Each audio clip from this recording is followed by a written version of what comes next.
In this video series, I am going to upgrade my current setup for soldering.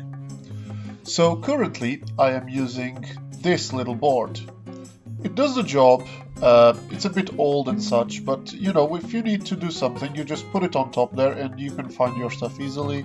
And it's hard, it won't start to catch fire with a bit of solder, and it's flat, so it just makes life easy.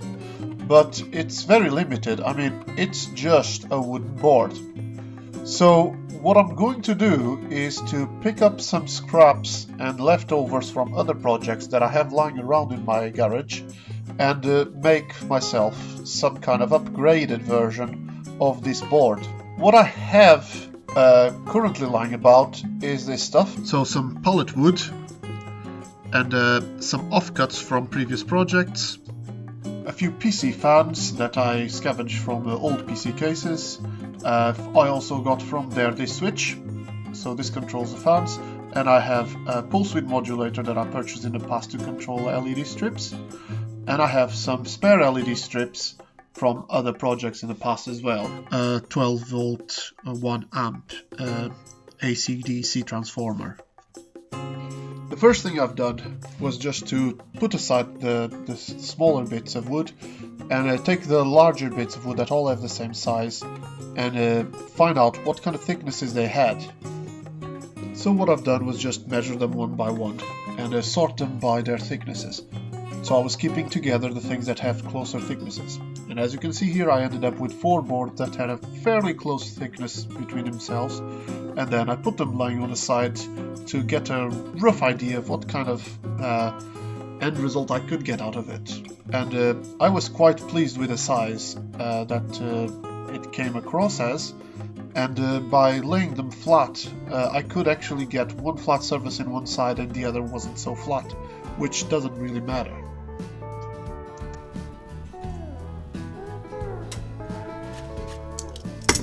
So the idea here is to just put some wood glue on each one of these lines and then clamp it. We have a problem. The clamps are not big enough. Great. So how do we proceed from here? We need to improvise something. So this is the first hiccup of the project, and I suspect that there won't be any harm in having a couple of holes from the lower side.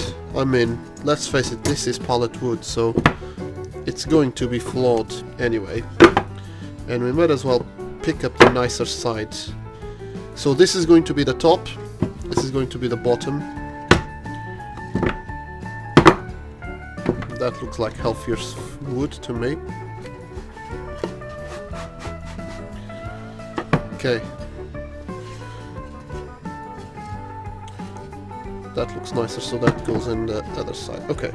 So, in order to solve this problem of the clamping, I am thinking about picking up a piece of wood and just screwing it in the corners, there, here, and here, at a distance that is suitable for the clamp.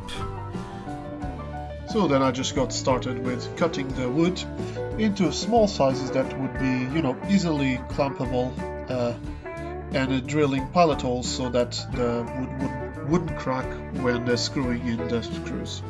So here I'm just picking up some screws, trying to figure out what's the right size, and screwing them in using a screwdriver and a clamp, just because they were trying to drift away. At this point, I've started clamping them, and as I started to tighten the clamps, I realized that the whole shelf was starting to bend, and as you can see there, it jumped out and everything. So then I realized that I needed to hold it in place somehow. So I just picked up some scrap wood that I had on the side and a C-clamp, and clamped it down and gave it a test run. So I started pushing the clamps, and I was pretty convinced that this would work. So at this point I just picked up something to put underneath so that this wood wouldn't glue to the top of the workbench, picked up some wood glue and started gluing everything together.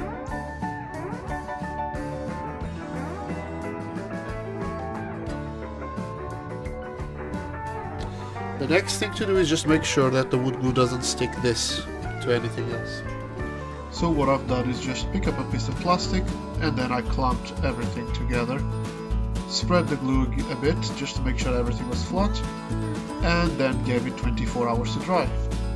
So this is the next day, and I'm just taking everything apart and checking out what the result is. So just removing all of the clamps, flipping around the table, removing the paper, and then removing the 4 studs that were used for the clamps.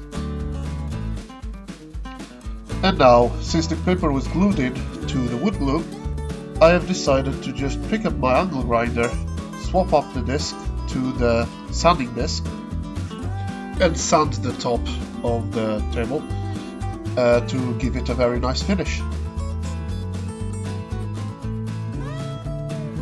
Then I just did the same on the other side, because, well, why not?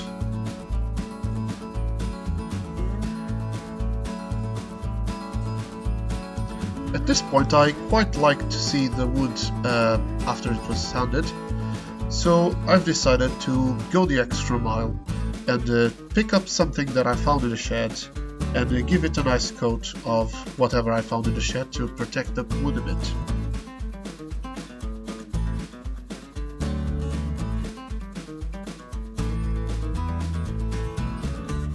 So finally, with the base for my workstation all finished up, I then decided to pick up my old wood plank and compare it. And to my surprise, I found that I just doubled the size of my work area. And I ended up with a much nicer wood finish as well.